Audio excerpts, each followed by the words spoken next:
and crannies. You cut it in half, a little butter jelly, the English muffin. Oh, I see what you did there. Nope. I see what you did there, Shawnee. Are you being facetious? No, I'm being serious.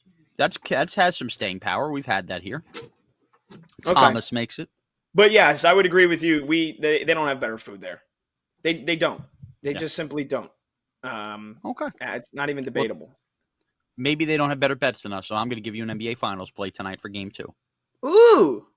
Here's my hot cake for hour number 2. The Mavericks getting 6.5 in game number 2. Now, I don't have the stones to take them on the money line in this spot because you never know. You know what this game screams to me? If the Celtics are going to win? Game 1, Pacers-Celtics, where the Pacers led all game, end up winning this game in overtime, and if you had Pacers money line, you were absolutely cringing and screaming. I could see that for the Celtics tonight. I could see the Celtics taking 2 games to none lead after the Mavericks basically deliver every blow. What I don't think is happening in this spot is another blowout. I refuse to believe that this Maverick team is going to get punched in the mouth 2 games in a row. Now, you might say, Shawnee, listen, 7 points isn't a blowout, and then you get the cover. Point is, I think you're going to get a down-to-the-wire. If it's not a blowout the other way with the Mavericks, I think any Celtic win tonight is coming down to the wire. I am on the Dallas Mavericks tonight, plus 6.5. How about that, Pat? Yeah, I might be on the same side as you. We might find out. We're going to find out in 60 minutes. Spoiler alert, I am on the same side as you. So. Oh, I didn't see your hot cake for hour 3. I could have saved it in Cherry Old England. I didn't No, do it's so. okay.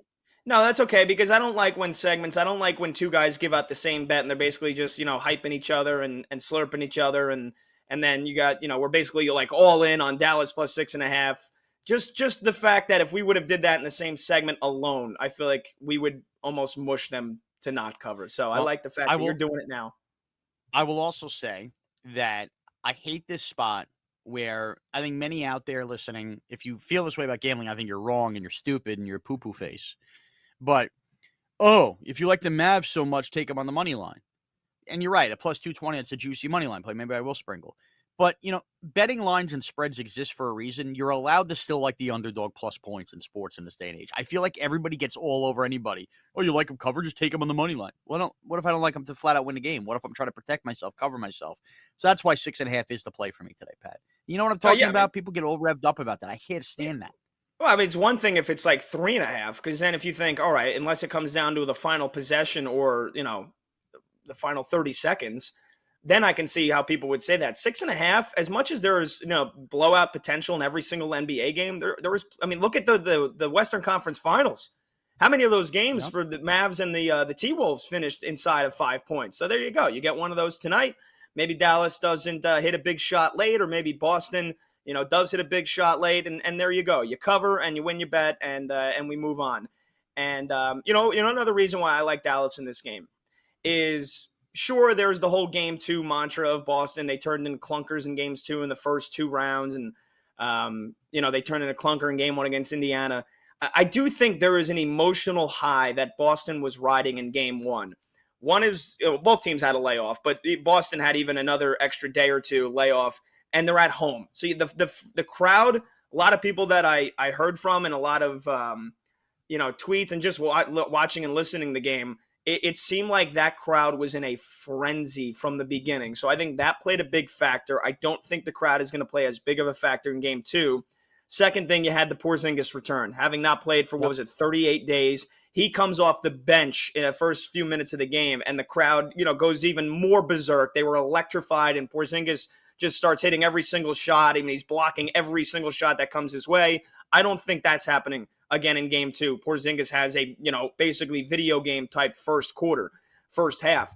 The third thing is you had the big Bill Walton tribute. They had a moment of silence for him. Yeah. Bill Walton, big Celtics legend. I think those 3 things combined, there will be, in my opinion, there will be an emotional letdown from Boston at some point in this game where if it's tight in the third quarter, it's, oh, here we go again. Game 2, they're not playing their best, and I just expect Dallas to make adjustments. Kyrie not to play as horribly as he did in game 1. So yes, I think it is a perfect storm for the Dallas Mavericks to cover and potentially win this game. All right, I got to shift to the WNBA here for a second, and more so just a conversation about women's basketball. Yesterday, of course, the big news coming down: Caitlin Clark is not on Team USA for the Summer Olympics. And there was a lot of outrage, I think deservedly so. And I think there was a lot of people defending the move that I think are nonsensical, including reporters of the WNBA. And then when you hear, oh, the veterans were worried what, basically the sycophants of Caitlin Clark would think if she didn't play that much. This is such a disgrace, an absolute disgrace. Look, one thing that I got really into last year pre-Caitlin Clark, but maybe it was partially because of Caitlin Clark in college basketball, I started betting on the WNBA. Ken Barkley showed me the ways on You Better You Bet. And there's money to be made there. Betting and what we do here on BetQL and the advancements in legalized sports gambling across the country, there is a void in the summer that the WNBA can fill, and that's a way to attract fans. Any way that Caitlin Clark brings eyeballs, even if that leads to more people gambling on the sport or more people watching the sport, is a good thing. And yet, the women of the WNBA are continuing to be resistant to this, continuing to be petty. Oh, people are watching because of me. No, they're not. No, they're not. Now, they may eventually watch because of you if you allow people to understand that they're there for Caitlin Clark and they can see you play. To not put her on Team USA in the Olympics, which would be like the first year Caitlin Clark is a pro, she could be on the Olympic team to bring eyeballs to women's basketball as they beat every team by 40, whether she's on the team or not, and go win a gold medal. You are missing the boat on drawing young female fans and just fans of any gender into the WNBA. And by the way, what's going to happen after the Olympics? It is going to be fast-tracking towards September, October, when the WNBA plays its most important games, and you know what's going to happen on sports debate shows, radio, TV, and podcasts alike? We're going to stop giving a damn because football season's here. And the only way to continue to make us give a damn is to, I don't know, not turn away casuals who want to watch the sport because Caitlin Clark is something cool, something different. She's awesome, shoots from the outside. And the just thumbing the nose, and now this being another log on the fire. Well, we're going to prove a point. The 12 most deserving, better established veteran players will be there. Nonsense. You're missing the point. I don't care that Caitlin Clark's going to be in the Olympics in 4 years. I may not care about women's basketball by then because you've all turned me away in year one. So all you smug people that cover the WNBA that are backing the current players, it's just nonsense. It's nonsense. Caitlin Clark's being done dirty by a bunch of individuals who can't see and are too stupid enough to see that she can make them a ton of money and make the league a ton of money. So enjoy your first year chartered flights. They'll probably be gone next year as you turn eyeballs away and nobody gives a crap about your league in September and October anymore because you've turned everybody away and now we're betting on the Browns and Bengals. So enough. Yesterday was the final straw. I'm done. You know what else? You won't see me put another penny on the WNBA the rest of the year either. I'm taking a stand until Caitlin Clark is more accepted in the WNBA. I'm done. Shawnee's done. Won't watch another game. Wow. That is a scathing. And I was watching. I was a Liberty guy. Big lib over here. Now I don't disagree with you that Caitlin Clark is going to bring more eyeballs and the attention she brings will ramp up viewership for the women's USA basketball team in the Olympics. But Sean, let me just more so be devil's advocate than anything else here. Is there a chance that the 12 women that are on that team are not all better than her, and that she hasn't? And just by, and I know what she did in college, greatest college basketball player of all time. That's not, I'm not doubting that at all. But perhaps maybe in just 2 weeks of her pro, 3 weeks of her, hold on. Maybe in just the fact in the first however many games, 15 games of her pro career, that she hasn't earned a spot on the Olympic team. Is that a possibility? Scratch it. They probably are better than her. Caitlin Clark, I just watched drop 30 points versus the Washington Mystics on Friday night. Don't tell me she's not good enough. Even if the 12 are technically more deserving and better, it's not like she's wasting a roster spot. She's also completely worthy as a player. And forget about it. The team is going to blow out and win versus every country anyway. So put her on the team and at least get the eyeballs there for the strength of the sport for women everywhere and for young girls everywhere who want there to be a successful, profitable market for them to play sports when they get older. This is their chance, and they're spitting in it. But please, as long as Angel Reese is happy. Well, Angel Reese isn't on the team either. Not on the Olympic team. I know. She doesn't deserve so either because she's not as good as Caitlin. We got to continue this conversation in the other side of the break because I'm looking at this roster, and the last thing I want to do with Caitlin Clark, whereas she's getting a lot of unfair scrutiny, is just give her a spot on the Olympic team just because, of eyeballs. Are you? We got to continue. We are going to continue on the other side. We'll continue next. Whatever. Fine. I'm done with Pat now for the day. BetQL 5-Star Weekend will be back on the BetQL Network. Presented by BetMGM.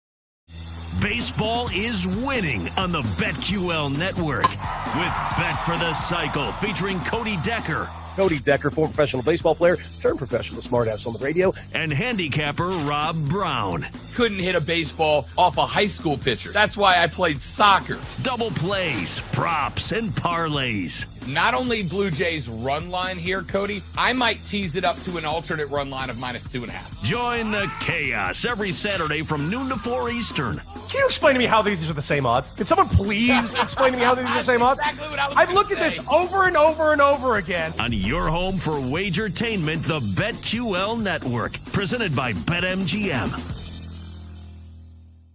Are you ready for the most interactive sports gambling show? Introducing BetQL's Send It In with PJ Glasser. We want to hear from you. Send It In is about your picks, your trends, and your fades. Share your thoughts, predictions, and your best daily best bets with the Send It In community. Set your reminders, mark your calendars, and get ready to send it in on weekday afternoons at 1 Eastern on Twitter, YouTube, and Twitch. On your home for wagertainment, the BetQL network presented by BetMGM.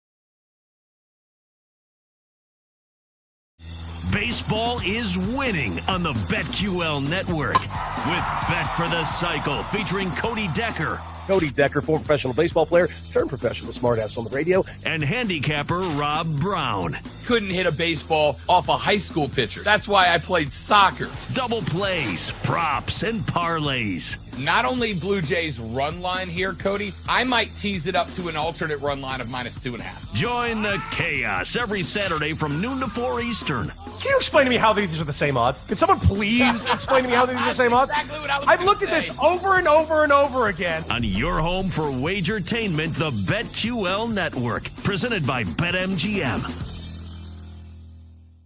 Are you ready for the most interactive sports gambling show? Introducing BetQL's Send It In with PJ Glasser. We want to hear from you. Send It In is about your picks, your trends, and your fades. Share your thoughts, predictions, and your best daily best bets with the Send It In community. Set your reminders, mark your calendars, and get ready to send it in on weekday afternoons at 1 Eastern on Twitter, YouTube, and Twitch. On your home for wagertainment, the BetQL network presented by BetMGM.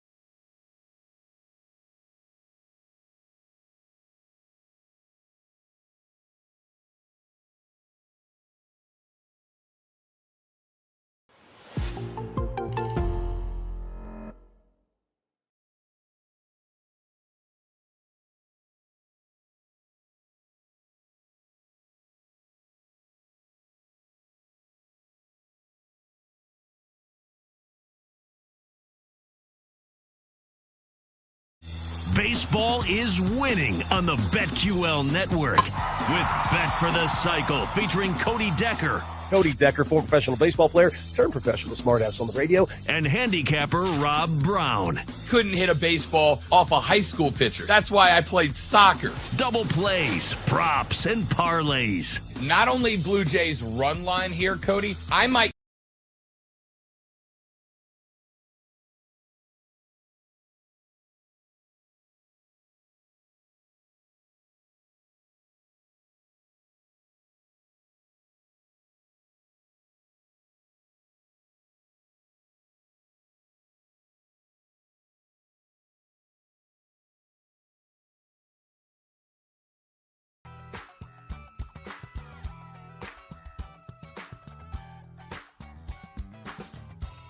Welcome back to BetQL 5-Star Weekend on the BetQL network.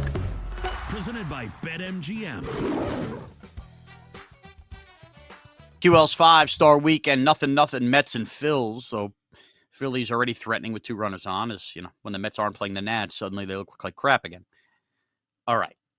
There was a subtle shot, didn't need it. It is, though, a time as a man who hit a dinger yesterday, Bryce Harper, is at the plate to go over our dingers. We usually do this at 10:40 Eastern, but we have a guest, John Jastrzemski, coming up in a couple of minutes from the Ringer. So before we continue to bicker about Caitlin Clark, let's bicker about dingers.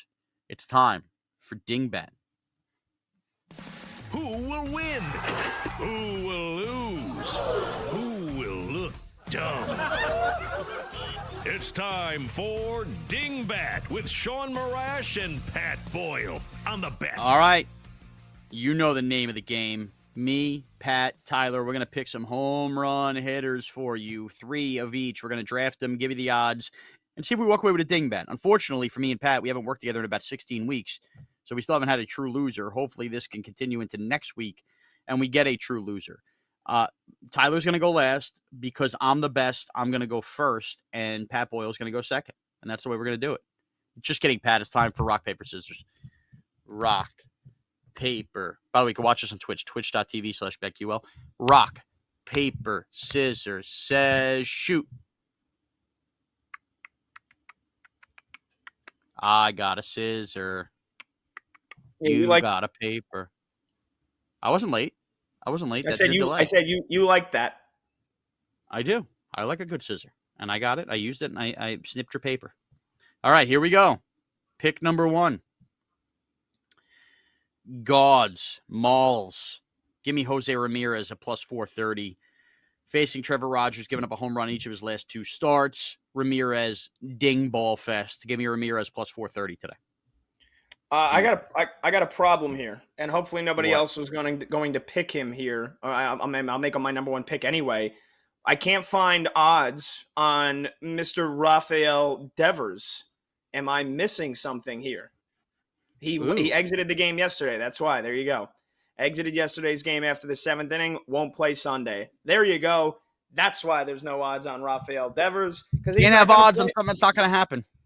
Yeah. I'd say you're right there, Shawnee. I'd say you're right there. I'd say you're correct. If we can get a double shot, that would be phenomenal here so that people can see my beautiful face. So I'm going to pivot, and I'm going to go with Mr. Marcell Ozuna from the Atlanta Braves here, plus 260 to hit a home run against DJ Hers, the young lefty from the Washington Nationals, making his second start of his career. DJ Hers is going to get DJ hurt. Ozuna mashes lefties. You got a young lefty on the mound. Ozuna's hit a bunch of bombs this year. I think he runs into one today. Ozuna, plus 260. All right, Tyler Morales, next to you. I'm a hidden one. Okay. I got this one. Gunnar Henderson, plus 275. 1 home run already against Zach Luttrell. 2 home runs this week already. Plus 275 for the best player on the Baltimore Orioles. Gunnar Henderson's going to break the seal for me. Zach Luttrell, Sprewell. Yeah, I think Gunnar Henderson. I think it's Littell, but I like that. Zach Luttrell, Sprewell. Same thing. Okay. I'm going to the Isle of Oakland here, and I'm going to bet an Oakland A. Yeah, that's right. You heard that. Shea Langoliers. Now, if you want to say I'm pronouncing that wrong, no shocker. I haven't watched a lot of A's baseball, but he is plus 420. And Oakland has 51 homers against right-handed pitching this year. Okay. More than the Phillies, Rangers, and Braves do. And they are facing what looks like it could be a bullpen game. Bowden France is going to start. He's got an ERA of 9 in 6 appearances. And the Toronto bullpen stinks. I'm going with Shea Langoliers here. Plus 420. A's having themselves a day. How about that? Bang. How about that? I'm going to the Anaheim. I'm going to Anaheim. That's where I'm going for my next pick here. Angels, Astros. Every time I see Patrick Sandoval, and I just see Sandoval, I want to call him Pablo Sandoval so badly, but I know that that's the former third baseman, the Panda. Patrick Sandoval on the mound, the lefty. He has struggled this year. If it was a righty, I would have went with Yordan Alvarez. If Alex Bregman was looking healthier than he does, I would have taken him. So give me the little guy. Give me the little guy, Jose Altuve, plus 475. Maybe he starts the game if he's leading off. Maybe he starts the game with a home run. He's done that plenty of times. Altuve, plus 475 to go deep. Okay. Now to you, Tyler Morales. Freddie Freeman plus 500. Luis Heel is like kind of due to get blown up here. He's one of the luckiest pitchers in baseball statistically. Plus 500 for Freddie Freeman. 2 home runs already this week for Freeman. Yeah, I think Heel's got one coming today. Well, Tyler, you're making me very upset because you're going to see. By the way, the Phillies are 1-0. You're going to see a Yankees bet at some point in this show. So I don't think Luis Heel is due to be blown up at all. I think he shoves yet again tonight. So I'm hoping you're going to be wrong, Tyler. All right, I'll go to me now. My pick. I'm going to take Teoscar Hernandez, who just owned the night last night, to homer again today at plus 450. Now, I don't think Luis Heel is due to get blown up by any means, but it just doesn't feel like the Yankees' weekend. And Luis Heel could give up 2 runs in this game. Bullpen implodes later. Give me Teoscar Hernandez because it just feels like it's going to be his weekend. Teoscar the Grouch in the Bronx. Go to you, Pat. Teoscar the Ground. If there was a player that I would maybe go under on, and obviously I would never advise ever in your life placing a bet at minus 1,100, but I'm just looking at some of these Yankees player props at home run, and I don't think if Anthony Rizzo got like 95 at-bats today that he would hit a home run. He hasn't hit a home run in a month. He can't hit his way out of a paper bag. But if there is somebody that's going to go deep off Tyler Glass now, Judge is the easy one, right? I'm not taking Aaron Judge. He went deep twice last night. I'm not taking him. I'm not even taking Stanton because I can see Tyler Glass now just giving him nothing but breaking balls and Stanton swinging at pitches 3 feet in the other batter's box, even though he's been a much better hitter this year, especially as of late. You know, I'm going to take a little flyer on here, a little value, high price. I think that he maybe can run into one because he's hitting the snot out of the ball. He's just hitting a ton of singles. Anthony Volpe, another leadoff guy that I think can go deep for the Yanks tonight. If Glass now leaves one over the plate, maybe you see a little 323-foot line drive that makes it into the second row in left field. Give me Volpe, Yankees shortstop at plus 800 to go deep. Okay, and last but not least, Tyler Morales. All right, we're going to go off history here. Brian De La Cruz kills Carlos Carrasco. Brian De La Cruz is plus 550 to hit a home run. 2 home runs off of Carrasco in his career. I mean, Carrasco hasn't been good in like 10 years. So let's go Brian De La Cruz. And that game, I think, is going to be a ton of runs. I like the over in that game as well. So Brian De La Cruz plus 500. De La Cruz to hit a cookie off of Cookie. And that is your dingbat. But we do have to finish a little bit of a debate here. Because when we last left you before the commercial break, Pat Boyle was making a case that Caitlin Clark should not be on the Olympic roster, which I don't know if he's purposely trying to play devil's advocate or he just has his head shoved so far up, you know where, that he can't see reality. But Pat, you want to continue to make your case here? Yeah, well, let me just ask you this: what has Caitlin Clark done as a professional? I know she's had a couple of big games, but she's also had a couple games where she scored 3 points, 8 points. What has Caitlin Clark done that it's like, all right, head and shoulders, no doubt, she deserves to be on the Women's USA basketball team? Because if you're going to tell me that she has been like a all-star pro, like no doubt, I would say you're wrong. So then you're just basically saying she deserves to be on Team USA because of what she did in college, which I would say that doesn't mean you're automatically deserving of a spot on the Women's USA team basketball. And this, Pat, and this is if you were running the WNBA, why the league would fail. Number one, has Caitlin Clark at any point, while her team stinks, and it was a reason they had the first overall pick, has she looked like she doesn't belong on a professional court? Does she look like she doesn't belong? Absolutely not. We could all agree she's going to grow into a better pro, and she has ways to go into a rookie year, and she's getting everything thrown at her and all that. But, okay, we have that. You know what has she done as a pro? Pat, the Washington Mystics, in their history, had never drawn 20,000 people and never touched a $1 million gate for their franchise until Friday night. Okay, so what has Caitlin Clark done? If she was an absolute disgrace and she was Tim Tebow and couldn't throw a football and she was filling seats, I'd be with you. You don't just put Tim Tebow on the Pro Bowl team to sell seats in Orlando. She has proven she belongs on the court. And even if she's technically not one of the 12 best American-born players, can we all agree that Team USA, as you're figuring out who the 11th or 12th person is, they're going to win gold. And Caitlin Clark's being on the roster wouldn't be the reason why they wouldn't win gold. So if they're going to do that anyway, seeing what she is doing for the game, the growth of the game, imagine tuning into the Olympics, not having any idea about this story and going, oh, women's basketball, Caitlin Clark's going to be playing, finding out she's on the roster. You will click off of that immediately. But for anybody that wants pageantry and feel the Team USA stuff or sit down with their young daughters or casual fans and go, this is awesome. Even if Caitlin Clark's playing 5 minutes a game in there, guess what? You tune in for Caitlin Clark. You fall in love with Asia Wilson. You fall in love with Sabrina Ionescu. You fall in love with Brianna Stewart. Diana Taurasi is basically 60 years old limping around the court. Why does she have to be on the roster? Oh, because we have to take care of our veterans. At some point, for the better growth of the game, just wake up and understand people might actually care about us in the Olympics this year. And if Caitlin Clark's the reason they care, they might actually fall in love with the other players that we've been dying for them to fall in love with us and telling the world, no, people like us, people like us. It's just a total missed opportunity. But it'd be one thing if it was a missed opportunity, but this is just another log in the fire of Caitlin Clark's teammates not having her back when she gets the shove. I mean, so stupid. Angel Reese thinking so many people are tuning in for her. They're not. They made like the villain part of it. It's just a missed opportunity. If you want to be cared about and looked about, you got to understand, take one step back, let Caitlin Clark in so that you could have your moment and go shine around her. It's such a disgrace. Yeah, now Dan Turner, excuse me, Dan Turner letting us know that some of the players, you mentioned Diana Taurasi's 42 years old, but Diana Taurasi's not a guard. So like Caitlin Clark is competing with Sabrina Ionescu for like that position. So when you tell me that doesn't necessarily mean anything because it's not like it's another guard who's 42 that she's getting her spot taken over by.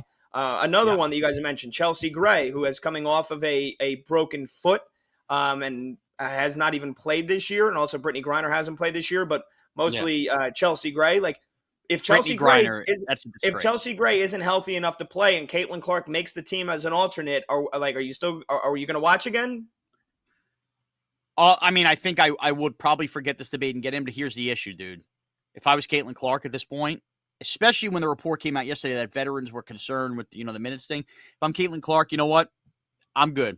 You didn't want me. I'm not going to help your careers anymore. She's going to turn down. So if you're telling me if they say, Chelsea Gray can't play, she's not healthy enough, Caitlin Clark's going to play, you're telling me that she should say, you know what? I'm good. Thanks. I'm turning it down. She should. You know what? I'm going to focus on my game in the WNBA. I wasn't good enough for you. Don't worry about it. Don't worry about it. Caitlin Clark should start being a jerk back. If she's just being trampled on and screwed over left and right by these team. What happened to uplifting other women, huh? I mean, that went out the window real quick when Caitlin Clark got to the WNBA. Absolute insanity. Absolute insanity. Where's Megan Rapinoe as she screams about equal pay? Caitlin Clark could help the equal pay thing go on, but you know what? You have other women in this sport just absolutely detesting her. It's a disgrace. Absolute disgrace. Okay. I mean, And guess what? And Pat, it.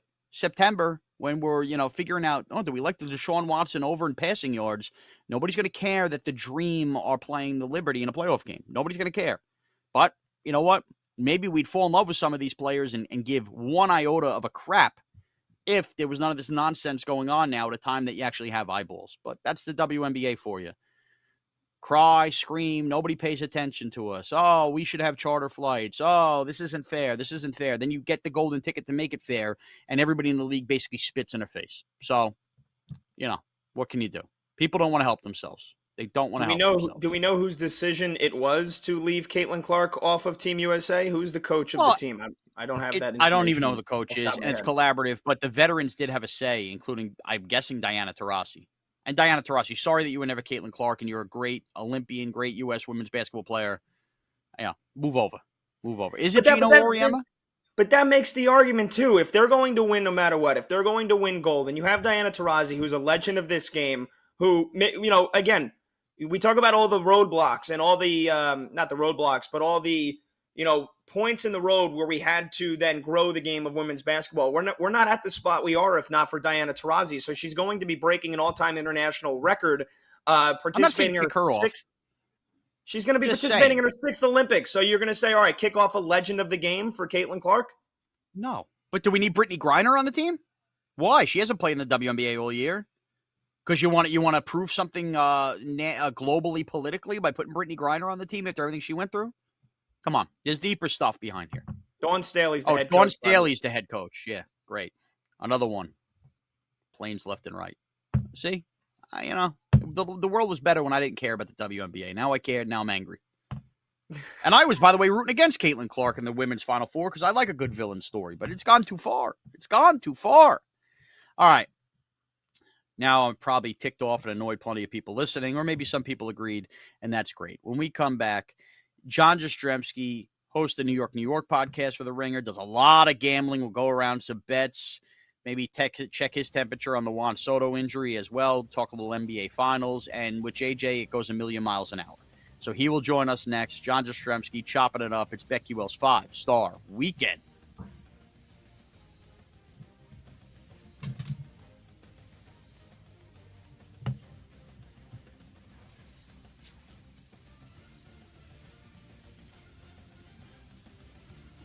Tease it up to an alternate run line of -2.5. Join the chaos every Saturday from noon to 4 Eastern. Can you explain to me how these are the same odds? Can someone please explain to me how these are the same odds? Exactly what I was I've gonna looked at say. this over and over and over again. On your home for wagertainment, the BetQL Network, presented by BetMGM. Are you ready for the most interactive sports gambling show? Introducing BetQL's Send It In with PJ Glasser. We want to hear from you. Send It In is about your picks, your trends, and your fades. Share your thoughts, predictions, and your best daily best bets with the Send It In community. Set your reminders, mark your calendars, and get ready to send it in on weekday afternoons at 1 Eastern on Twitter, YouTube, and Twitch. On your home for wagertainment, the BetQL Network, presented by BetMGM.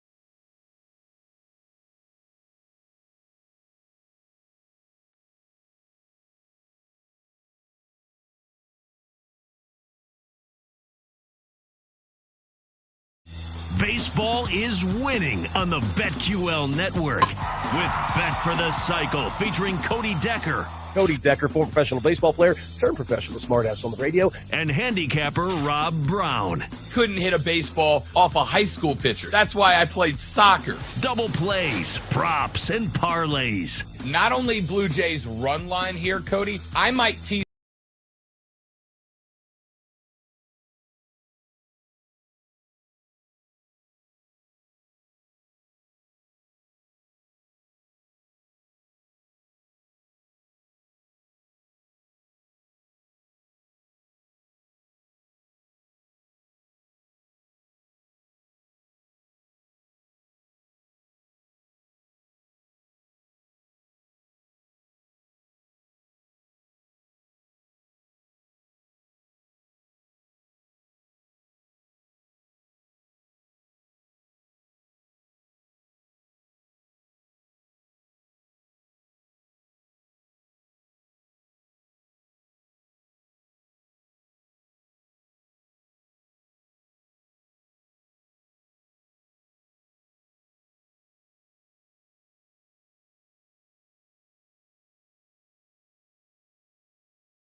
Welcome back. BetQL's Amateur. Shawnee's got to wake up here. And all of you should be waking up. Hour and 20 minutes to go on BetQL's 5-star weekend. Well, look at me counting down some minutes. We've had some fun hot takes. Metsies down 1-0 to the Phils in London. Get them can't back. Touch Taiwan Walker. The Mets can't touch Taiwan Walker, who stinks. This over 11 looks horrible right now. Yeah, it does. But you know what? You know how these London games have been. All it takes is one inning of an explosion. Plenty of time to go with that. NBA Finals Game 2 tonight. Recapping Game 1 of the Stanley Cup. We've been all over it. Patty's tracking, I guess the French Open's been going on. So I completely disrespected that event as well. And I've railed on women's basketball for far too long. So now it's time for John Jastrzemski to join us, host of New York on the Ringer. Go to Spotify. Just search New York. Download there. He is a gambling aficionado as well, does so much gambling stuff over at The Ringer as well, and a longtime friend, which Pat Boyle decided to book him without asking me, even though I'm more friends with him than Pat is, but no, neither here nor there. JJ, how are you? Who says it's got to be a competition, Sean, my it's boy? Always a competition, Sean. JJ. Well, always listen, a competition. I'm not going to go there. I love seeing both of you. I'm in a pleasant mood, despite the fact that I think I threw out my back yesterday. So the way this usually works is when I have adversity in one aspect of my life, it means that the betting tickets are going to be flowing. I had as bad an NBA playoffs and NCAA tournament as you're going to find. So hopefully we can end this thing with a bang, guys. And we did hit Game 1 on Thursday night. All right, so Pat and I have both already given it away. Kind of scared money a little bit. We're not on the money line with the Mavs, though we think they get a bounce back. We're on them getting the 6.5. I equated this JJ to, I could see this being a lot if the Celtics are going to win this game, like Game 1 Celtics-Pacers, where you feel comfortable about the Mavs all game long, and maybe it's Tatum that comes through, has the big fourth quarter. Maybe this game gets tight late, overtime, something like that. But early money for both of us. We like a bounce back spot for the Mavs, but we're not fully in on the money line. We're taking the 6.5. Where do you stand on tonight? Well, guys, let's make it a family play because I, too, will be rolling with the Dallas Mavericks plus the points. And I definitely think they're worth a sprinkle on the money line. You're telling me Boston is going to go through this entire postseason with zero adversity to speak of? And I understand how dominant they looked in Game 1. Porzingis looked amazing. Their defense on Kyrie and Luka was top-notch. The way they guarded the three-point line was super impressive. I just find it hard to believe that Boston is going to go through this entire postseason scot-free. I don't think that's going to happen. I think you're going to see a monster Game 2 here from Kyrie Irving, who stunk in Game 1. I think PJ Washington is going to be a lot better here in Game 2. And this line, guys, has already moved with the Mavericks. They put up 7.5, immediately got bet down to 6.5. Now, I do think at the end of the day, the Celtics are going to win this series. I think they're the deeper team. I think they're the more complete team. But Dallas has not lost back-to-back games this entire postseason. Yep. So I like where you guys are at. At minimum, let's grab 6.5, and I think we get ourselves a close game. John Jastrzemski from The Ringer with us here on BetQL 5-Star Weekend. JJ, you came to my golf outing, so I don't know if you've ever gone to a Sean Mirage golf outing, but, if I'd have to organize one first. Yes. Anyway. Be there. Tremendous outing, by the way. Played well. Boys brought it. Not as good as some of the other groups, but we brought it. Yeah, I mean, dude, you got a group that rolls in with a 16 under. I mean, come on. When did dignity go out the window? Gazy natures that go on. You know this, Boyle. I mean, but that's the way of a golf outing, I do know the one guy that was in the winning group, and I tell you, it's like 300 down the middle of the fairway every time. It's unbelievable that he hasn't. So they got a ringer. All right. Yeah, he hasn't at least attempted to join like the Corn Ferry Tour or something. But let's continue on with this Celtics Mavericks conversation. How much of this as a bettor, I love to get into the mindset stuff a lot more so than just the numbers. But like as a bettor, how much of this, depending on what side you do like, how much do you have to throw out the window, or how much stock do you have to take into? Like you said, the Mavericks have not lost back-to-back games all postseason. So do you think that do you say that to yourself and say, well, I just can count on them to bounce back no matter what? and the Celtics' propensity to turn in a game 2 clunker like we've seen throughout this postseason, the first 2 rounds. And I think coming off the emotional high of having Porzingis back in game 1, the Bill Walton tribute that they gave before the game that had the crowd in an absolute frenzy all of the first half, how much of stuff like that, Celtics game 2 clunkers, Mavericks haven't lost back-to-back all postseason, how much of that do you put in the stock into this game 2 tonight? Or do you have to kind of wade through that and think, well, I just like Dallas because I think Kyrie's going to bounce back. I think Tatum hasn't been that great this postseason. Where are you at, mindset when you're weighing the options of this game?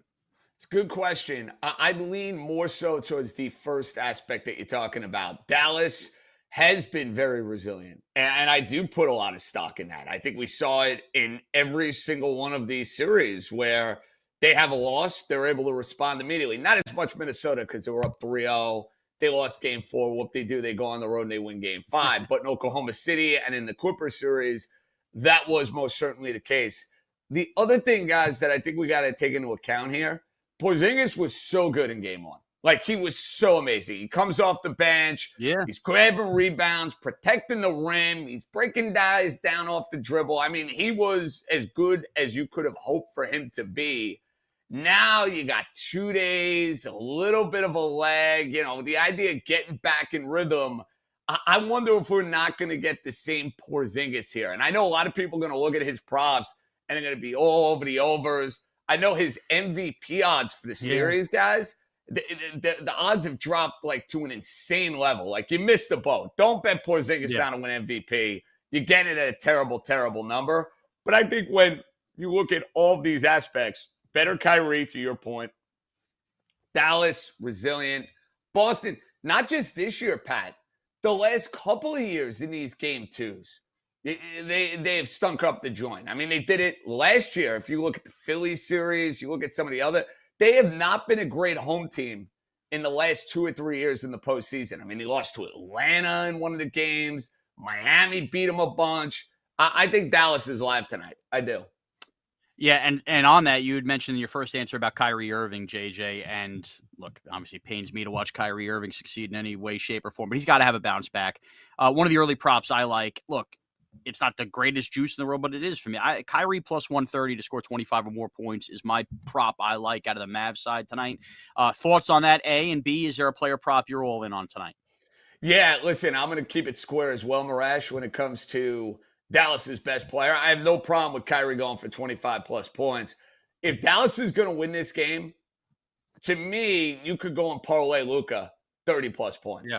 How's Dallas, how's Dallas winning this game if Luka doesn't go for 30-plus points? You're right. So, You're right. To me, like, if you like Dallas at 6.5, if you like Dallas to keep it closer to win, go and stick that with Doncic 30-plus points. He's getting there. He has to get there because Dallas, unlike the Celtics, doesn't have this variety of different ways where they can go and score, a bunch of points here. Tell you another guy who I'm going to be betting overs on in this entire series, Derek White.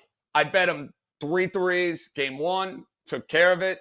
I'm going to do it again in game 2. You want to know why? The volume is there. The Celtics jack up so many of these threes, and White gets these good looks. I mean, you're so mindful if you're playing the Celtics. Oh, it's Tatum, it's Brown, it's Porzingis. And Derek White, boom, wide open, bang, bang, bang. So he's one on a Boston side I'm looking to play. Got John Jastrzemski from the Ringer, host of New York, with us here on the show. Me, Patty Boyle, Shawnee Marash. We can get back to the NBA Finals if you want, and I'll let Shawnee ask you, JJ, about your Yankees because you guys are big Yankees fans. Really quickly, we got a game going on in London right now. Mets-Phillies, the little 2-game finale of this set. I've got the over 11. It's 1-0 in the bottom of the third. The Mets can't touch former Met Taijuan Walker, who stinks. Came close that inning. Terrence hit one base that inning. 500 feet.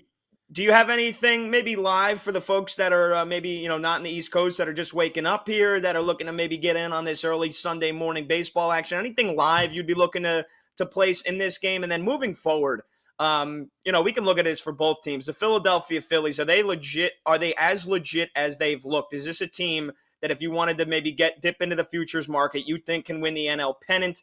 And on the other side, the Mets, do you think the Mets, I know I'm asking you 3 questions in one here. Do you think the Mets have anything in them to make a run at getting back into contention, or do you think this team is getting blown up in the next month and a half by Steve Cohen and the new GM, David Stearns? Okay, a couple of things here. Number one, I was dumb enough to bet the Mets. So I'm actually on the Mets in this game because the line made absolutely no sense. It plummeted. It opened at like 170. I saw Philly down at like 152 this morning. So I said, you know what? It's the 10 a.m. London game. I could curse the Mets for 3 hours. So you may not want to ride with me on that one, but that's where my action is kicking off this day. So that's number one. Number two, guys, I think the Phillies are winning the World Series. That was my pick at the beginning of the year. I love this swag. Suarez and Wheeler at the top of the rotation. Harper is one of the best clutch players that I've seen in the last 10 years. The guy has it. They're going to get Trey Turner back, and they're also going to add to the team. Dombrowski is one of these GMs that is always looking to add. Think about the Evaldi trade from a few years ago for the Red Sox and what a difference that made. So I think the Phillies, the fact that they've been so close and they've won a lot in the postseason, I'd still be willing to invest. Now, you're not getting the best number with the Phillies. You could have gotten 15 to 16 to 1 at the beginning of the year. You're not going to sniff that now. Acuna injury, hot start, what have you. But baseball's weird. Favorite usually never wins. It's one of the toughest sports to like handicap as far as trying to pick a winner at this particular time of the year. It's really, really hard. As far as the Mets go, they should blow it up, guys. They're not any good. The only reason they're quote unquote in it is because the National League is a disgrace. And you have 10 zillion teams make the playoffs. So a team that's 9 or 10 games under the 500 mark and say, we're in it. We're in it. Please, you stink. Now, if I ran the team, I would blow it up. Hearing Cohen today, I'm not so sure, Pat. No. I mean, that sounded like a guy who is like clinging to this idea that I don't want a ghost town in my ballpark in August and September. So I'll say that the Mets hang tight. JJ, we love you. Wish I could ask you about Soto, but we'll ask you when he comes back after Labor Day. Well, that's when we'll get you on again. Oh, Shoney, I can't. Thanks for having me, guys. I appreciate it. Make sure you Love download it, New York on the Ringer. Go to Spotify, check it out at John Jastrzemski _ somewhere in there on Twitter. He knows the deal. Follow JJ. Take care, everybody. We'll be back next top of the hour. What am I doing? What's the tease? BetQL 5-Star Weekend will be back on the BetQL Network. So I went a little long there on that Met question. I would have gotten Yankees in there. Is it up to an alternate run line of -2.5? Join the chaos every Saturday from noon to 4 Eastern. Can you explain to me how these are the same odds? Can someone please explain to me how these are the same odds? Exactly what I was I've gonna looked at this say. over and over and over again. On your home for Wagertainment, the BetQL Network. Presented by BetMGM. Are you ready for the most interactive sports gambling show? Introducing BetQL's Send It In with PJ Glasser. We want to hear from you. Send It In is about your picks, your trends, and your fades. Share your thoughts, predictions, and your best daily best bets with the Send It In community. Set your reminders, mark your calendars, and get ready to send it in on weekday afternoons at 1 Eastern on Twitter, YouTube, and Twitch. On your home for Wagertainment, the BetQL Network, presented by BetMGM.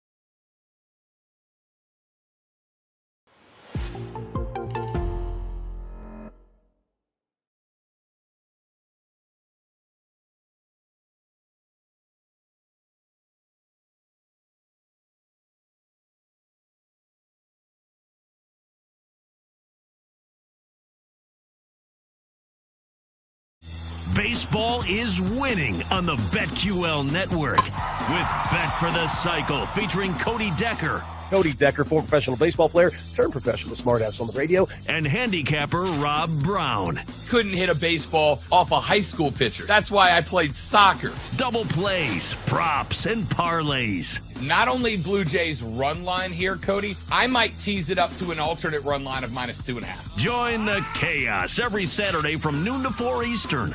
Can you explain to me how these are the same odds? Can someone please explain to me how these are the same odds? Exactly what I was I've gonna looked at say. this over and over and over again. On your home for Wagertainment, the BetQL Network, presented by BetMGM.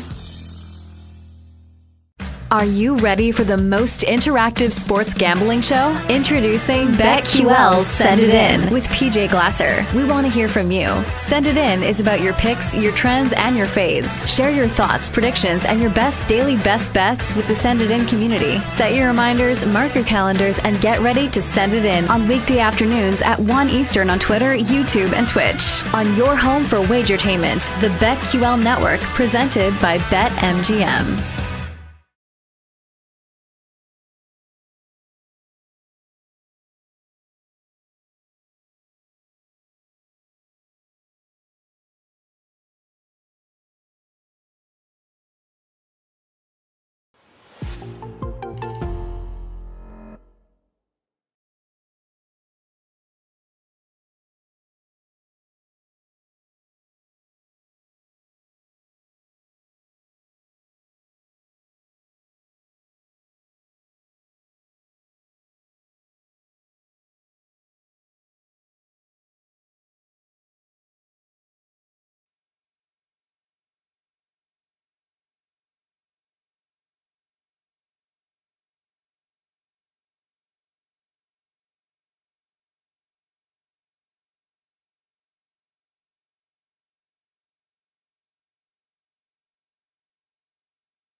Your BetQL Sunday service starts now.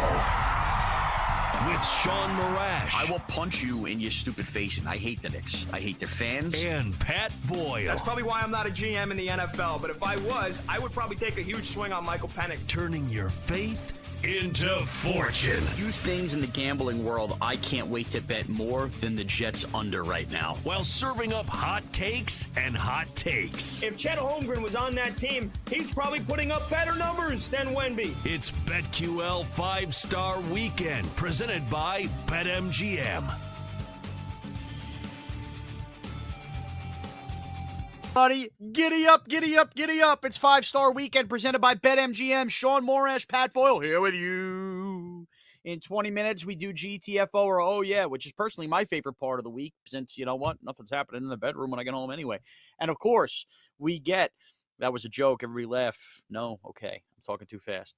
We get our best bets of the day. Patty Beefcake Boyle got a beef bake bet, and I got a Sunday Scary. We got degeneration bets.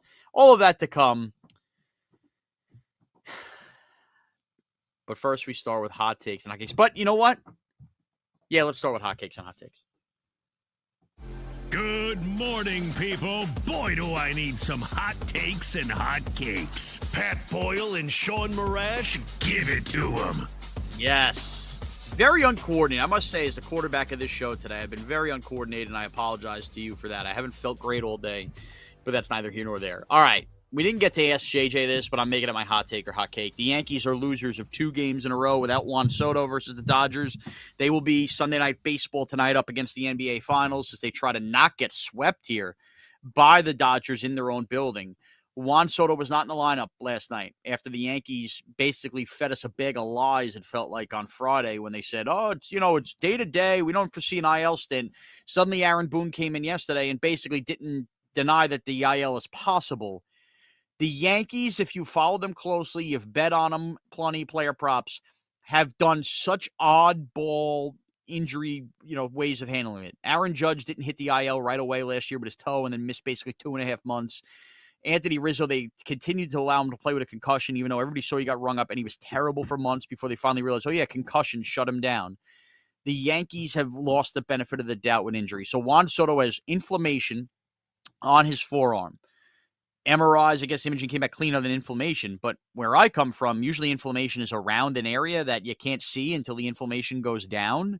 So that never held true to me the more I thought about Juan Soto's injury news on Friday. The fact that he has not been in the lineup 2 straight days, been sitting there on the bench, they haven't used him as a pinch hitter. I don't think you see Soto again today, and my gut tells me you don't see Soto again in a Yankee uniform till August. Now, what does that mean for you for betting? I have no intel other than following the Yankees, expecting bad news. What does that tell me? Right now, the Yankees, who had opened up prior to the series a 4-game lead on the Orioles, obviously not the same right now, I would jump on the Orioles to win this division because you're seeing the Yankee lineup right now without Juan Soto. And if they really do have to miss him for an extended period of time, as good as Aaron Judge is, they are a World Series team with Juan Soto. They are not without. And they will be in a tight race with the O's all year. And to me, you might get a spot where 2 weeks we look up, the Orioles are past the Yankees. If you think the Orioles are winning the division you want in, now's the time or it's going to be too late. Yeah, and you and I have both been on the air in New York talking about this Juan Soto injury here the last couple of days.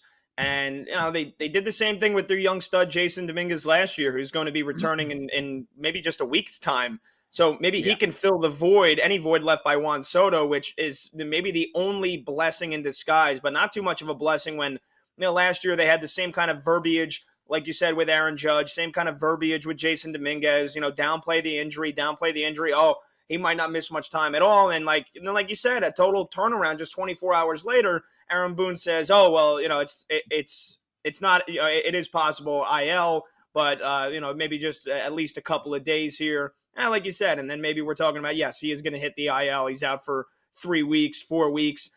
I think the Yankees have earned the privilege of wrapping Juan Soto up in bubble wrap here a little bit, Shawnee, because of how good they've been, because of how great of a start they've gotten off to. And we talk about the reigning AL Cy Young Award winner, Garrett Cole, their ace, hasn't even thrown a pitch yet this season.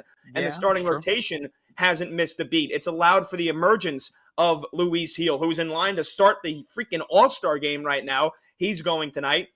You're going to have a Yankee bet, two bets involving the Yankees-Dodgers game tonight from me later this hour before we close the show. And yes, if Juan Soto doesn't play until August, I think that would be drastic. I think, again, we're not doctors, so we are just prognosticating here on past and what Juan Soto has said. Doesn't hurt him with baseball activities, doesn't hurt to throw a ball or swing a bat. But, with the Yankees, how they have gone about this in years past, it wouldn't surprise me if he hits the IL. I mean, if we're talking about August, that's 8 weeks because of what was forearm inflammation.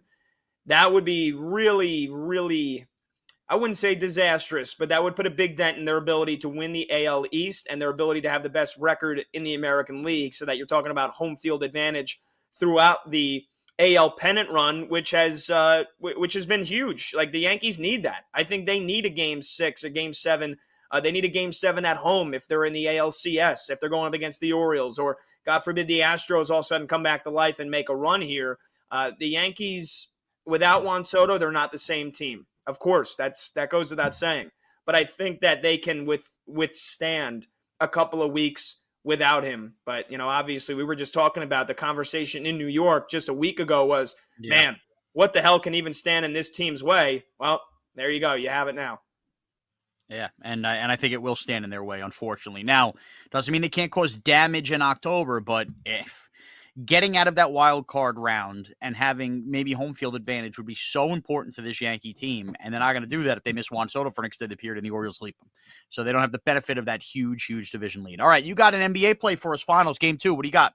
I do. Just before I do that, I just want to update you on the bet I gave to start the show, the French Open. I've been watching it very closely here. We've got a good one on our hands between Sasha Zverev and Carlos Alcaraz. Zverev has taken the second set. It is 3-6, 6-2, dominant second set from the big German, and now they are tied at 2-2 in the third. So I need him to win 2 sets at plus 115 on BetMGM. He's 1 set away from doing that. I also took him to win and over 39.5 games. So Patty's back to feeling all right here. I wish the freaking Mets or Phillies would score some more runs. The over 11 in that bet that I gave to start last hour ain't looking so hot. But hey, like you said, maybe we just need one big crooked inning to get the ball rolling in England. And yes, well, so what you're saying is your tennis bet is not French toast. No, it's not, Shawnee. There you go. Now you're starting to level up. We've hit the last hour. You're getting a little energy, a little calories in you. I don't know what you're eating, but Shawnee's leveling up his game. It's a cough drop. I think I'm spiraling towards being actually sick right now. Oof. That's not good. When you see it happening before your very eyes, yep. It's not promising. Yes. We've mentioned it. I've mentioned it with you. We talked about it with JJ, with John Jastrzemski just last segment when we had him on here. This is a family play today. I am on the Dallas Mavericks plus 6.5 as well. I will probably talk myself into sprinkling on the money line as well here. I think they win this game, just because of all the past stats and trends we have. Dallas hasn't lost back-to-back games in the postseason. Boston, we've seen them turn in game 2 clunkers in the first and second round. And yes, I know the second round they were without Kristaps Porzingis, and he had a monster effort in the first half of the first game the other night back on Thursday. Again, I think Dallas has been resilient. I think they bounced back. I don't think this is the same old Kyrie. He had a bad game 1. I expect him to bounce back, drop at least 20 points here in game 2, be efficient, be effective. I mean, Dallas had 9 assists in game 1. It was too much ISO ball, too much hero ball. I think they get back to playing team basketball here in game 2. Yes, that requires guys like PJ Washington to step up and hit some shots. Yes, that requires, some more offense out of Derek Jones Jr., who also couldn't hit the couple of mid-rangers that he took. And then, it was in a garbage time. It was Hardy off the bench, so the 13 points he scored to me really doesn't matter. And I don't think we're going to see a lot of Tim Hardaway because he can't play any defense. So, he's a big 3-point shooter, but he hasn't played a whole lot this postseason. So the other big thing is, can Daniel Gafford and Derek Lively continue to play the roles they have in past series? Boston totally neutralized them with Porzingis being out on the perimeter. That was the one concern I had for Dallas, is those guys were able to stay home and protect the rim because Minnesota wasn't hurting them from deep. So they had to try to drive, and then Gafford and Lively were huge rim protectors with the blocks. Lob City was big for them. Boston shut that crap down in game 1. Not only with Porzingis, but Jaylen Brown, Jason Tatum rim protecting as well. So Dallas, whatever adjustment they need to make to get Daniel Gafford and Derek Lively involved offensively, they have to. And they have to find a way to play good perimeter defense and not get those guys out on the island in the corner threes on the wings. So I'm hoping that Jason Kidd, and I'm going to put my money on it, that Jason Kidd has coached well enough in this postseason that he's going to make the adjustments, that he's going to outcoach Joe Mazzulla, and that Dallas will just put together a much all-around better effort here in game 2 to cover the 6.5. I do think they win it. It'll just be a sprinkle for me, though, on the money line. Most of my money will be on the Mavericks plus 6.5. That will be game 2 of the NBA Finals, and the series will take forever.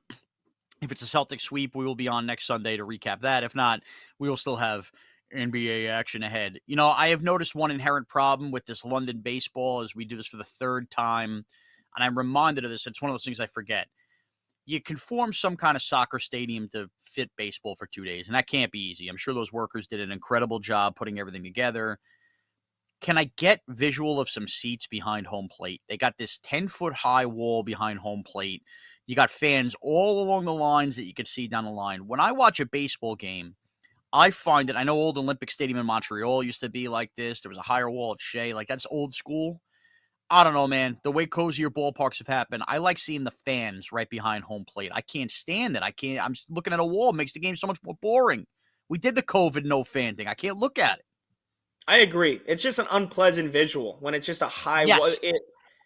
I think a lot of the Japanese and Korean stadiums are like that as well. It's off-putting. I totally agree with you. I don't know why. When the majority of the game is shot from behind the pitcher's back and you're staring down at that, call me crazy. I want to see a little atmosphere. I don't know. I want to see the fat woman with long hair picking a nose. I want to be able to yell that Marlins man is an attention seeker. I want to see, oh, that guy hasn't stopped eating popcorn for 5 innings. I don't want to see a wall. Just something about it. COVID sports turn me off. Even the stupid thing that the NBA did with, having the fans like on their Zoom all the way around, they at least attempted something. I need to see fans. I don't see fans. It's a major, major red flag for me. So I'm sorry, A's fans. It's probably why I don't watch you either. If we're going to see a wall, I want to see some balls going over that wall. You know what I'm saying? Yeah. Yeah. You're getting a Taiwan Walker pitcher clinic here. Well, yeah, Taiwan Walker and Jose Quintana. I mean, these guys, they got ERAs over 5. They stank. The Mets have the familiarity of their former pitcher, Taiwan Walker. They should know exactly what's coming. The Phillies have faced Jose Quintana from his time in the National League and with Pittsburgh and all the times, the 30 plus at bats I gave you with the Phillies lineup, how familiar they are with them. And we have one freaking run here in the bottom of the 4th. Can somebody wake up and start swinging a bat with some emphasis? Well, it's funny you say that, as Nick Castellanos basically dribbles a ball that stops down the third base line. He gets a single. The exit velo 50 miles an hour. So just shows you that's the kind of baseball you get in London today. So all of us over bettors live sitting here going, why did we do this? Why did we do this? What is the live over under? I should have looked at it just now. Probably like 4.5. Either Dan or Tyler put it up before when JJ was on. It was 8.5. That was at 10:51 a.m. So it's got to be 7. It's got to be 7.5, or maybe even a flat 7 right now. I don't know. I'm not putting more money on this game. If they can all go scratch. Yeah, you will ruin it. Tyler says the bet is locked currently right now. Oh, it is now 2-0 Phillies. So something has happened before our eyes that has not happened on my TV yet. So there you go. There's another run for you as we try to inch closer. Maybe we just get the bullpens getting imploded later on. So, I mean, geez, what a disgrace. Bring the Mets back home and end the season already. And now we have finally found out what has happened. Sosa's hit, I think, a double or a triple to the wall. Metsies down 2-0. Phillies continue to rake as they, as JJ put it, probably elegantly make their way to the World Series. The live number is now 8.5 if you were on this game. Quick one for you, too. Nobody cared. Belmont Stakes, because there was no horse going for the Triple Crown. They moved this event to Saratoga, which is like horse racing heaven in upstate New York, because they are redoing everything about Belmont Racetrack, so I'm sure they'll be great. That was terrible for an atmosphere for horse racing yesterday. And what should have been an event that they cherished, Adina Menzel, who sings Let It Go, couldn't sing New York to save her life. You had a trumpet that was broken that went off. And then a 17-1 long shot that Jason Worth owns wins the Belmont Stakes. And he basically looked like he had rolled right out of smoking 10 joints to celebrate his horse winning. Not a great day, I would say, overall for the horse racing community yesterday. And for me, as I finish off, officially not picking a single winner for many of the 3 Triple Crown races. And that's the extent of the horse racing tip I'm going to give you today. Now, you want a tip? You're going to want to stay tuned, because for me and Pat, I think hands down the best, most fun segment where we trifle and rifle through some topics that were big this week is called GTF or Oh Yeah. A statement is read. We give our opinion on it. I like it. It's fun. And then we'll give our best bets of the day, as now it's 3-0 Phillies, and your best bet you hope not be the Mets. We'll give that at the end of the show. Let's keep it rolling. It's BetQL's 5-Star Weekend, presented by BetMGM.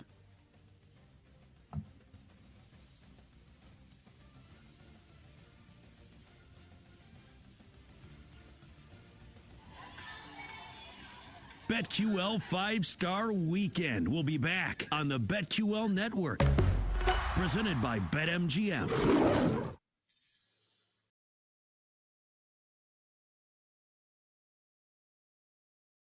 Baseball is winning on the BetQL Network with Bet for the Cycle featuring Cody Decker. Cody Decker, former professional baseball player, turned professional smartass on the radio. And handicapper Rob Brown.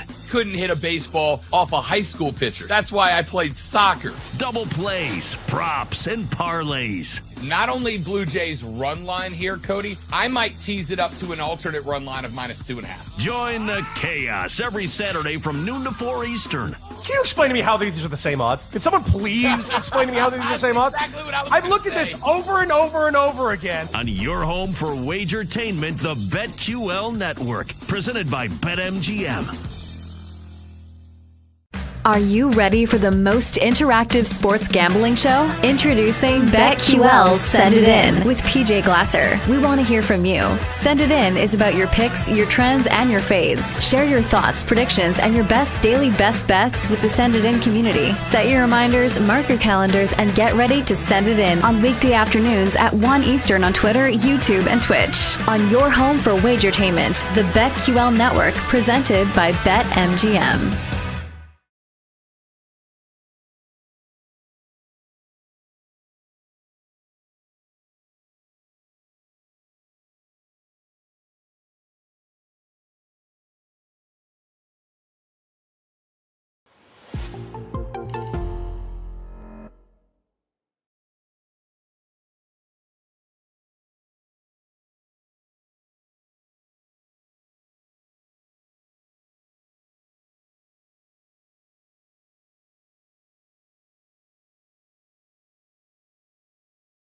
Baseball is winning on the BetQL Network with Bet for the Cycle featuring Cody Decker Cody Decker, former professional baseball player, turned professional smartass on the radio. and handicapper Rob Brown. Couldn't hit a baseball off a high school pitcher. That's why I played soccer. Double plays, props, and parlays. Not only Blue Jays run line here.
Welcome back to BetQL 5-Star Weekend on the BetQL Network, presented by BetMGM.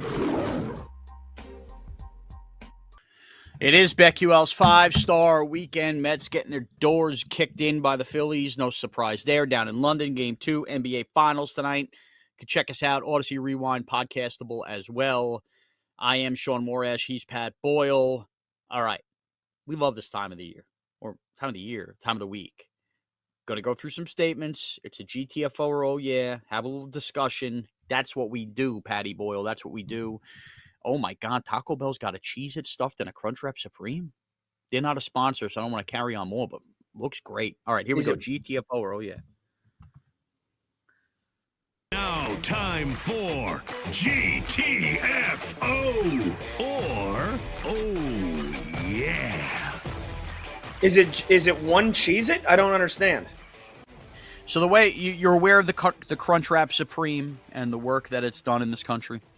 So instead of having like the tortilla chip, like the crunch of the Crunchwrap Supreme, they've replaced it with what can only be described as the biggest Cheez-It in the world. One big Cheez-It slid in it.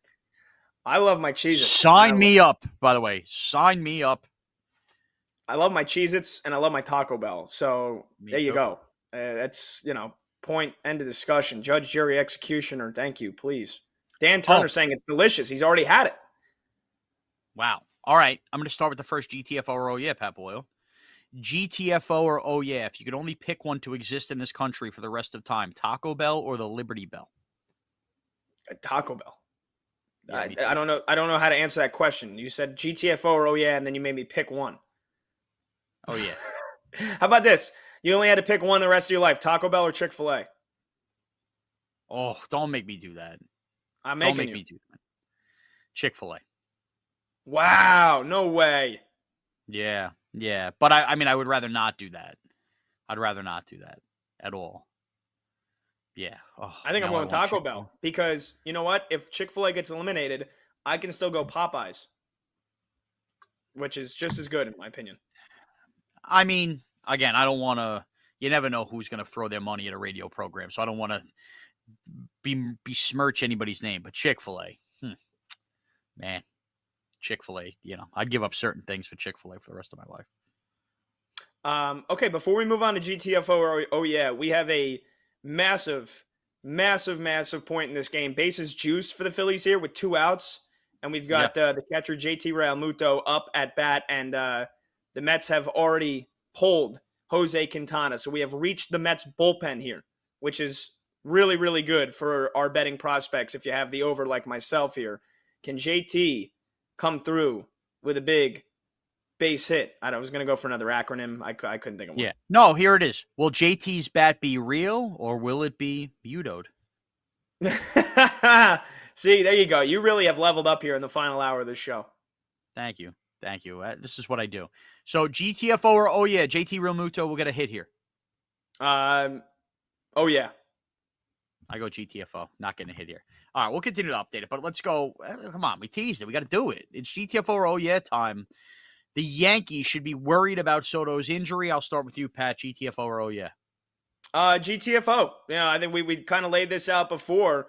I think even if he does miss a month here, you think there's a possibility he doesn't come back till August, 2 months? Yeah, I do, man. I do. Something smells very fishy about this, which is why, by the way, my answer is going to be, oh, yeah, they should be worried. There's something fishy about this injury. Yeah, the length of the injury obviously plays a part in it. If he's going to be out till August, I'll change my tune. But if he's out for 1 month... Realmuto struck out, by the way. No runs there off of that. Of course. That was a real quick at-bat against some stiff from the Mets bullpen. I don't even know what his name is. Young. I've never even heard of this guy. Danny Young. I mean, he's not former Braves pitcher. Whatever. Anyway, no, I'm going to stick to my guns here because I don't think this injury is going to be more than a month. So I'm going to say GTFO. The Yankees have been fine without Garrett Cole. They will be fine without Juan Soto. This lineup still has plenty of big bats in it. They're not just Juan Soto. I know how great he is. I know how much he has elevated Aaron Judge because half the time Judge gets up at the plate, Soto's on base or Anthony Volpe's on base. This lineup has still been dangerous. They have been constructed well enough, adding guys like Alex Verdugo, that they can withstand a couple of weeks without Juan Soto. So I'm going to say GTFO, and we are in disagreement on question 1. We are. Question number 2. The Lakers hiring Dan Hurley means LeBron is on another team next year. GTFO, or oh yeah. This is a resounding GTFO. LeBron James is not going to opt out of his player option and seek elsewhere if Dan Hurley is coaching the LA Lakers. I don't think, as much as I don't think LeBron should be the king of the court as he has been in years past in determining who the Lakers head coach is, I still think he has somewhat of a say. If Jeannie Buss and Rob Pelinka went with him and say, hey, we really love Dan Hurley, what do you think? I don't think LeBron is going to say, no, I'm going to another team after all the investments he's made with the LA Lakers. The possibility of Bronny James getting drafted to whatever team he does get drafted by, if the Lakers, if this is really an issue, and LeBron James says, you know what, if Dan Hurley's the coach, I'm on another team next year, I still think then the counter move, the chess move that Rob Pelinka and Jeannie Buss could make if they want to keep LeBron on the team is go ahead and draft this kid. Is go ahead and draft Bronny James. And they say, look, Dan Hurley, what better of a college coach and developer of talent has there been in the last 5 years at the college level than Dan Hurley? So LeBron, keep your ass in LA. So resounding GTFO for me. I'm with you on GTFO. Also, if he is going to opt out, I don't think it is to the literal nature of the question because of Danny Hurley. I think it would be, like you said, you know what, Bronny did get a flyer from another team, and that really does mean more to him. He's won championships everywhere he's been already. It would be more about Bronny than it would be Hurley. But to that point, I think this will be much more of a rude awakening for Hurley if LeBron's there than it will be for LeBron if Hurley's there. And what I mean by that is Danny Hurley is a certain way of coaching. He could be a hothead. I think if he has the right players buy in, I think he could be a very excellent NBA coach. But ultimately, I think Danny Hurley is going to find himself in a spot, maybe not to the likes of John Beilein when he took over in Cleveland, but you're going to find out quickly it's LeBron and AD's way or the highway, and that's just the way it works in the pros. So I kind of think Danny Hurley is ultimately going to get handcuffed as head coach. Now, him coaching up Bronny, that's the biggest selling point. If I was the Lakers and you want to keep LeBron happy and you've already hired Hurley, to me it actually makes a lot of sense to do that, because if anybody's going to get the most out of Bronny James at the next level and be able to buy in, it is Hurley. But at the same time, what better coach to coach you than LeBron James when he's your father? And is Hurley going to be coaching stuff for Bronny that LeBron has basically said, I haven't showed him that. Let's not do that. And then it's all undermining. I think the whole thing is a mess. Ultimately, though, my guess is Danny Hurley never wins a championship with the Lakers, and LeBron has won his last championship with the Lakers. So I think total combined, doesn't really matter who's there, who's not there. I don't think in the end it's going to be overly successful. All right, GTFO or oh yeah. Do you agree with John Jastrzemski, who was on about an hour ago? The Phillies will win the World Series plus 650. No, I'm going to go GTFO with that one yet again. 3 GTFOs for me here. Right? The first one you asked me was the Yankees should be worried about Soto's injury. Yep. Yeah, 3 GTFOs out of the gate for me. That's the beauty of this game. That's the beauty of this segment that we play. You never know what you're going to get. You might get all oh yeahs, you might get all GTFOs, you might get a mixed bag of tricks. I'm going GTFO. For whatever reason here, I don't buy into the Phillies. I think they have a knack of getting to the NLCS and then coming up short. And I think that you can see that happen this year. Now, I know they've got the best record in baseball. The National League isn't as strong as it has been in years past. And I know the Braves have gotten off to a slow start. And Ronald Acuna is once again out for the season. They already proved that once before. They can win a World Series without him. The Milwaukee Brewers, as much as I feel like we like to crap on both the AL, NL, and NL Central divisions for, having one really strong team and then not really doing anything in the postseason. I think Milwaukee's got they're kind of a similar team to Philly. They've gotten enough out of their starting rotation and their bullpen, and their lineup is just an absolute wagon. They've scored just as many runs as Philly has going into this weekend, 6 less runs on the season. So they've got the offense, they've got Christian Yelich, they've got the star power in that lineup. They can hit home runs, and even though the batting average isn't as high, we'll see if that's a formula that can work in the postseason. But then again, you're asking if I think the Phillies will be able to get past the Dodgers in the postseason. I know the Dodgers have historically come up short here after winning 105, 106 games in the regular season, plus whoever comes out of the American League. I wouldn't be putting on my money on the Phillies to win the World Series. Yeah. I love my guy, Joe. I love JJ. We love JJ, but it's not a bad bet. If he had it before the season, he obviously got much better odds than you're getting now. I don't see the Phillies winning it all. Yeah, I hate to kind of go like foot on each side of the path here. Do I agree with John that the Phillies will win the World Series? Is the flat out question. By the way, it's plus 600. And my answer would be GTFO. I'm not picking the Phillies to win the World Series. However, I have to be real. As we sit here on June 9th, we're 2 weeks clear of Memorial Day when you should check in on where the baseball teams are living. I really don't have a firm World Series play one way or another. I'm very wide open on this in general. The Braves and getting the Acuna injury was a killer, but the one time they did win a World Series was without him. They can withstand it. There's something about the Dodgers where it feels like, to me, if I had to guess, they're not going to win the World Series. Like, it's not going to work out long term. So if I'm starting to spin the wheel, it does feel like it might be too good to be true for the Phillies, but I can see the Phillies winning the World Series. I just wouldn't definitively pick them. And on the American League side, the Yankees have let me down too often. I know Juan Soto makes them different. I like the Baltimore Orioles, but you still need to see them win in these spots. Will Houston fully rally and come back? I don't know. I kind of like Seattle a little bit too. I could have my hand in a couple different pots where I could be sold on like 7 different teams right now winning the World Series. I really could. So I don't have a firm grasp. So that's why I'll say GTFO, because I can't definitively say the Phillies and pick it. Let me ask you this next one now. Let me quarterback here for just a bit here. What do we got? We got football. Like we said, we're gearing up. We're ramping up here. It's the we're nearing the middle of June. What was it? Mini camps have just ended, or OTA, whatever the hell you call it, before they actually start practicing for real has ended. So let's look at the AFC East. I know that you have smartly bet against the Jets in years past, Shawnee.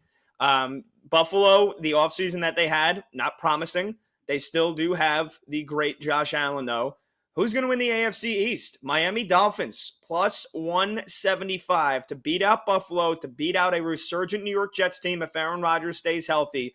Can Tua and the Finns put it together this year? They collapsed last year. Buffalo beat them, what was that, the last game of the regular season, right, to win the division? Miami Dolphins get over the hump this year. They win the AFC East at plus 175. GTFO or oh, yeah? Oh, yeah. I do believe that. However, they're going to miss Christian Watkins big time. They lost him as a guy who eats in the middle of their defense. I think the Bills will still make the playoffs. The Jets, I think, will have obviously a much better season last year, but tease a little bit. I think the Jets probably just miss out as like a 9-win team where 10 wins has to get you in the AFC. And I think that 10th win will go to the Buffalo Bills. I think it'll be highly contested. I think Miami wins just enough to get to that like 11-win barrier to be one game up on that spot. Remember, they got devastated with injuries down the stretch last year. They were losing guys out of the secondary left and right. Clearly, it was a defense that the players didn't necessarily love Vic Fangio to begin with. They lose Jalen Phillips in the Black Friday game. They were out of horses defensively, out of horses. I mean, they're signing Ingram and JPP. I mean, look what all they had to do just to field pass rushers at the end of the year. And I think ultimately, them falling off the map, going and losing that freezing game to Kansas City made everybody understandably not believe in Tua and this, that, and the other. And that's for a playoff story for a different day. But they ran out of juice and ended up going on the road, not just because Buffalo rallied, but because they ran out of bodies and they were totally banged up. So if the injury side is on their side, I think they're still going to score a ton of points. We'll all be waddling left and right. I'm in. I think the Dolphins are the best of the 3 teams there in the AFC East, and we'll find a way. By the way, quick update. Sasha Zverev. Alcaraz was serving to win the 3rd set, and Zverev has broken. We are back on serve 4-5, 5-4, if you will, in the 3rd set. Patty's very happy right now. I'm going to agree with you. I'm going to give you my first oh yeah of the segment here. I think Buffalo has regressed far too much defensively. They did not do enough in the offseason. It was almost like a team that was, that doesn't have a championship window that's still open in front of them. So I'm going to agree with you here. I think this is the Dolphins' division to lose this time. And although they did collapse down the stretch, you mentioned all the plethora of injuries that they had go against them last year. I think they stay healthy enough. And I think offensively, there's still much of a wagon in the offensive in the regular season. We saw them get neutralized by Kansas City and maybe in January in the cold. That happens again in next postseason.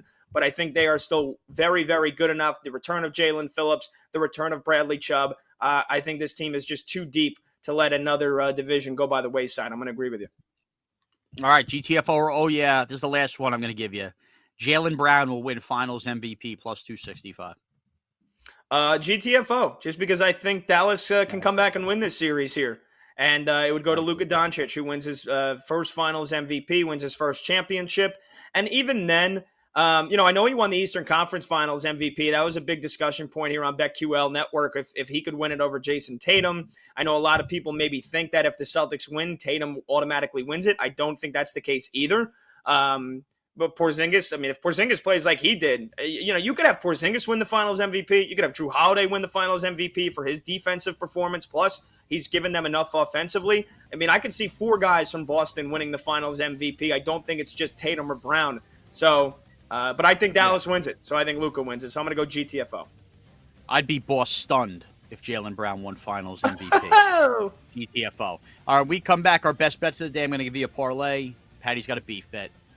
BetQL's 5-star weekend continues next.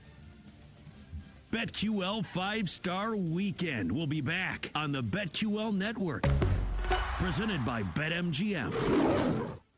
Here, Cody, I might tease it up to an alternate run line of -2.5. Join the chaos every Saturday from noon to 4 Eastern. Can you explain to me how these are the same odds? Can someone please explain to me how these are the same odds? Exactly what I was I've gonna looked at say. this over and over and over again. On your home for wagertainment, the BetQL network. Presented by BetMGM. Are you ready for the most interactive sports gambling show? Introducing BetQL Send It In with PJ Glasser. We want to hear from you. Send It In is about your picks, your trends, and your fades. Share your thoughts, predictions, and your best daily best bets with the Send It In community. Set your reminders, mark your calendars, and get ready to send it in on weekday afternoons at 1 Eastern on Twitter, YouTube, and Twitch. On your home for wagertainment, the BetQL network presented by BetMGM. No, I'm not a soccer guy. I watch soccer.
Welcome back to BetQL 5-Star Weekend on the BetQL Network. Presented by BetMGM. Closing out the show here on BetQL's 5-Star Weekend. It's 3-0 Phillies here as we get close here to heading to the 6th inning. We've touched it all, NBA Finals, NHL. We're going to have plenty of bets for you coming up to end the show. So without further ado, you want to get a little degenerate here, Pat? A little degenerate? Yeah, before we hit the music, Alcaraz was serving for the third set. Zverev broke, held, broke again. Zverev will serve for the third set. He will serve for me to cash my bet. And there you go. And the vibes are at an all-time high right now. It has been a flurry of errors from Alcaraz. He is imploding as we speak. Can Zverev serve out the third set before we end the show here? We're going to find out, but I'm ready to get a little degenerative with you. All right, let's do it. Degen bets. I might be a year older. I might be a little grayer. But at the end of the day, I'm still a degenerate. Maybe it's not degenerate Monday through Friday programming here on BetQL, but it's degenerate for me, and I'm going College World Series bet here, a game that'll take place tonight as the world is watching the NBA Finals, or maybe you're into Yankees-Dodgers. Quack, quack. The Oregon Ducks, who lost 10-6 yesterday to the third-seeded Texas A&M Aggies, who have been stupendous throughout this College Baseball World Series tournament. However, the run line, a little high for me.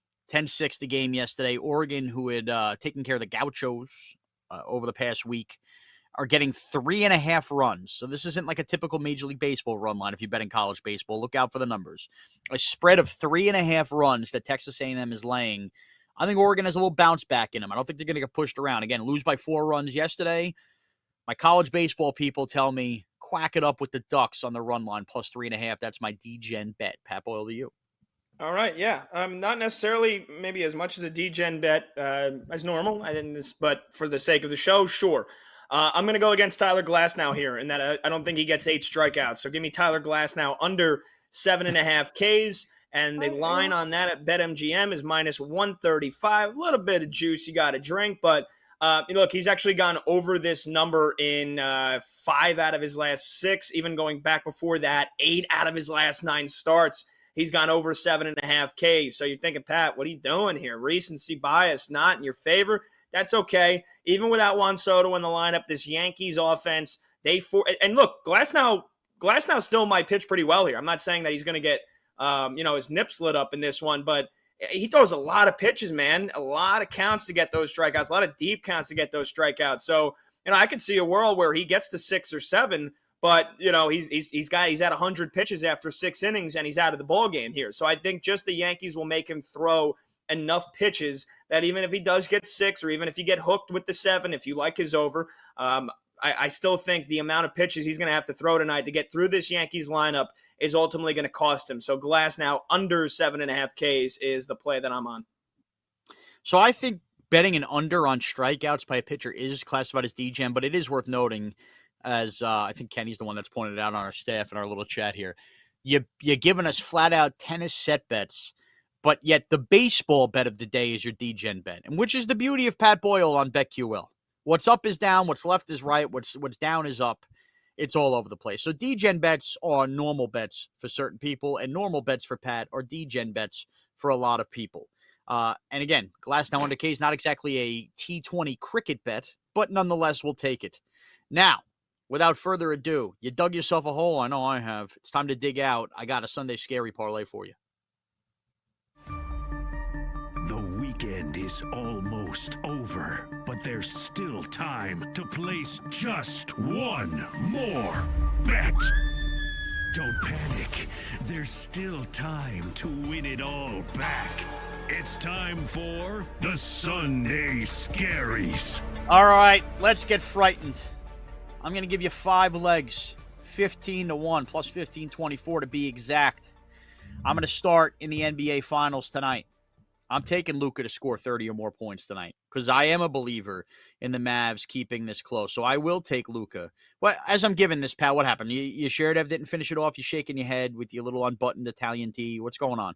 It was 30 love, so he was 2 points away, and now he's lost 2 straight points. So now I'm back into I'm back into stress mode. I'm back into anxiety mode here. All right. Well, no love lost. We'll get you pick in a second. Luka Doncic, 30 or more points, leg number 1.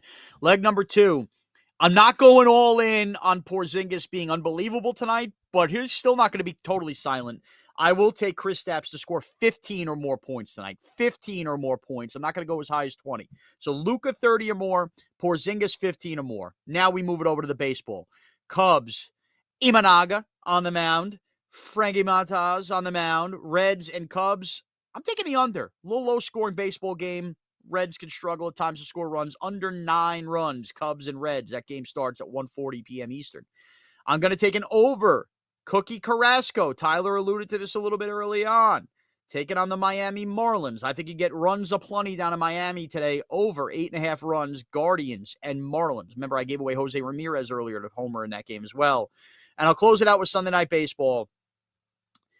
Some might say he's due to get lit up. I say he's due to continue to strike people out. Give me Luis Gil over 6.5 Ks. I think even if he loses this game, the Yankees lose, you're going to have some swing and miss stuff tonight from Luis Gil with that Dodger lineup, which I do think is proven to be a little bit overrated, over 6.5 Ks. So Luka 30 or more points, Kristaps 15 or more points, under 9 runs in the Cubs and Reds, over 8.5 runs, Guards and Marlins, and over 6.5 Ks, Luis Gil versus the Dodgers tonight, Yankee Stadium. Little beer and pizza money. I did a little $10 wager. Pays back $152 for full disclosure. Patty, take it away. What do you got? Yeah, well, I've got a point here. Set points for Zverev to win his second set and cash the bet. Oh, this is some heck of a rally here.